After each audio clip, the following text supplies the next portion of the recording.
নমস্কার বন্ধুরা, ঠাকুরের কথা চ্যানেলে আমি সকলকে স্বাগত জানাই।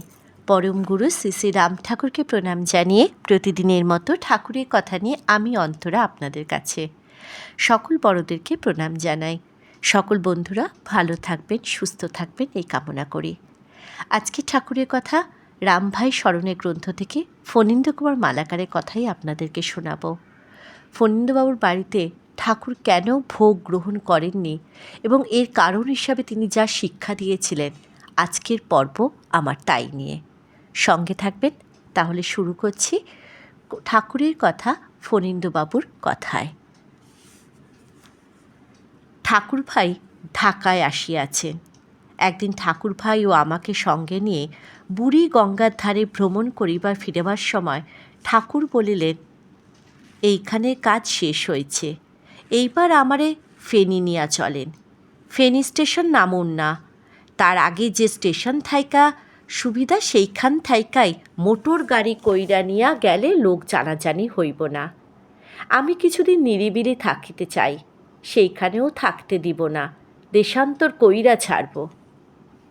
আমি বলিলাম, আমি আজ রাতের গাড়িতে বাড়ি চলে যাব।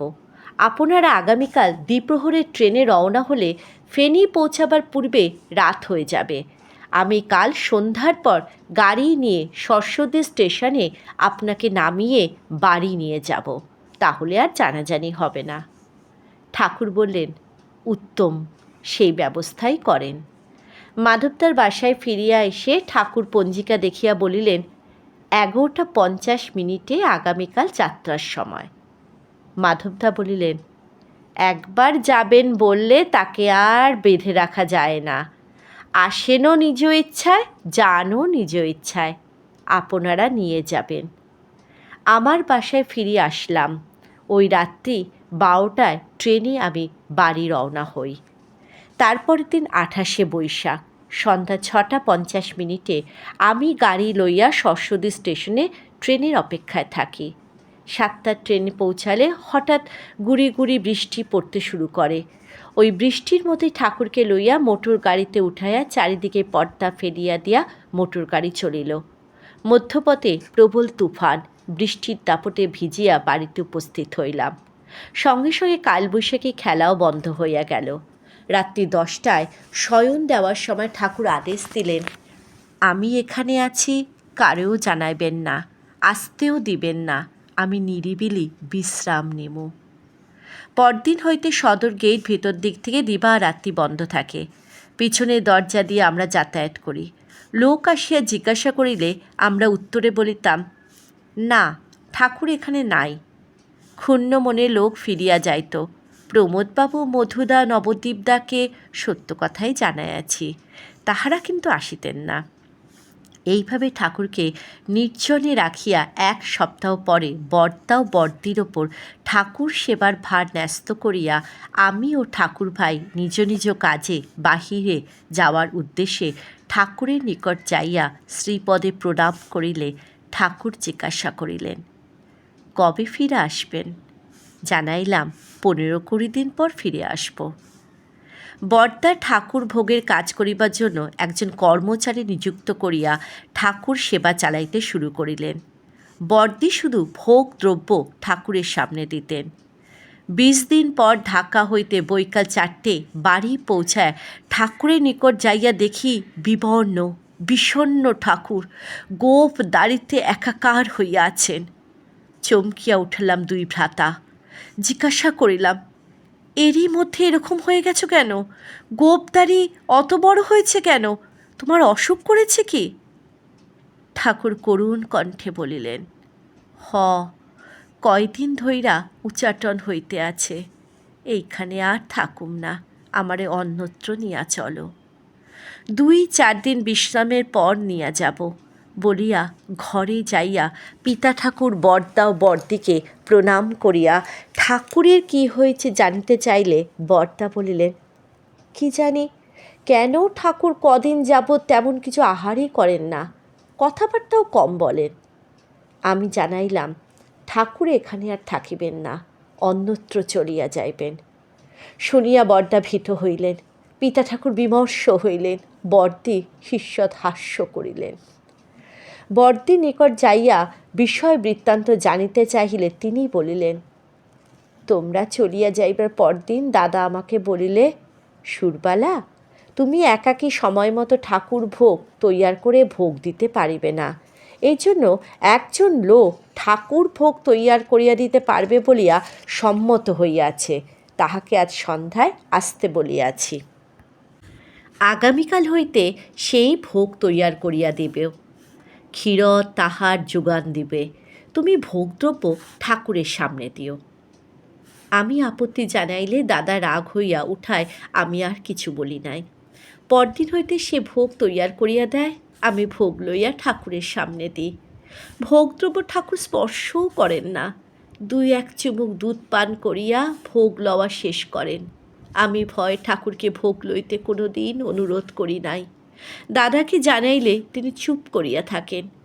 গতকাল ঠাকুর আমাকে বলিলেন, আপনি আর কষ্ট করেন কেন, যারা ভোগ তৈয়ার করেন তারাই ভোগ দিতে পারেন।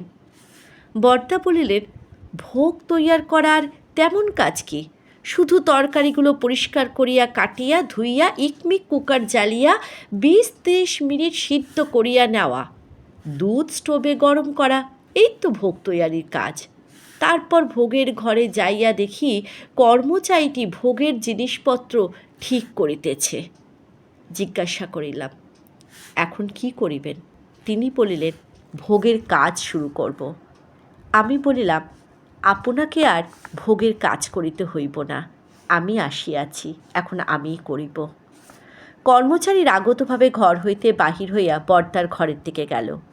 আমি ঠাকুরের নিকট যাইয়া দেখি পিতা ঠাকুর, বর্দি, ঠাকুর ভাই বসিয়া আছেন। আমিও বসিয়া পড়িলাম। এমন সময় বর্দা সেখানে উপস্থিত হইলে ঠাকুর বলিলেন, বসেন। বর্দা বসিলেন। ঠাকুর গুরুগম্ভীর স্বরে বলিতে আরম্ভ করিলেন, দেখেন, আমার নিজস্ব প্রয়োজন বলতে কিছুই নাই। আমি গুরুর আদেশে জীবের প্রয়োজনে দাঁড়ে দাঁড়ে ঘুইরা ফিরছি। আমি দরিদ্র ভিখারি ব্রাহ্মণ, আপনাগো আশ্রয়ে আসছি। আপনারা দয়া করে আশ্রয় দিছেন।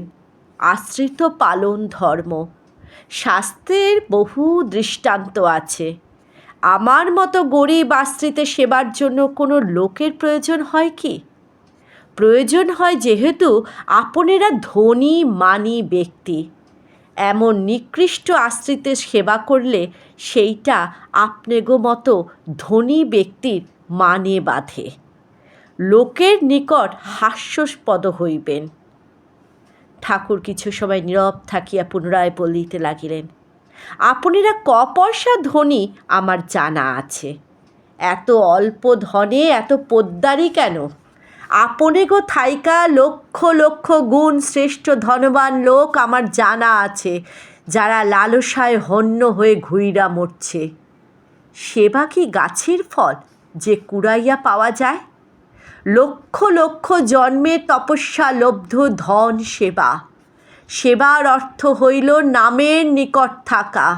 নামের সঙ্গ নিয়া সেবা না করলে সেইটা হইয়া পড়বে কুসেবা। আমি আপনি গড়ে কুসেবায় লিপ্ত করতে চাই না। আমি ঝড়ের কুটা ঝড়ের মুখে আসছি, পুনরায় ঝড়ের মুখে চইলা যাবো। আমার জন্য আপনারা শুধু আপনারাই কেন, জগতে যে কেহ কষ্ট ভোগ করুক তা আমার ঈপ্সিত নয়। আমার স্বভাব ভালো নয় বইলা কেহ আমারে ভালোবাসে না। আমি কারো সুখের কণ্টক হইতে চাই না। এই বলিয়া ঠাকুর নীরব হইলে বর্দা বাবা গো শব্দে পায়ে লুটাইয়া কাঁদিতে লাগিলেন এবং পুণ্য পুণ্য বলিতে লাগিলেন, বাবা, সব দোষ আমার। আমি সেবার কিছুই জানি না, করতেও ভয় পাই। মণি ফণি বাড়ি নাই, সেই জন্য সকলের অগোচরে এই ব্যবস্থা করেছিলাম। আমার অপরাধ ক্ষমা করেন বাবা, আমি মহা অপরাধী। ঠাকুর দক্ষিণ হাত বর্দার মাথায় রাখিয়া বলেন, আমি কারো অপরাধ গ্রহণ করি না।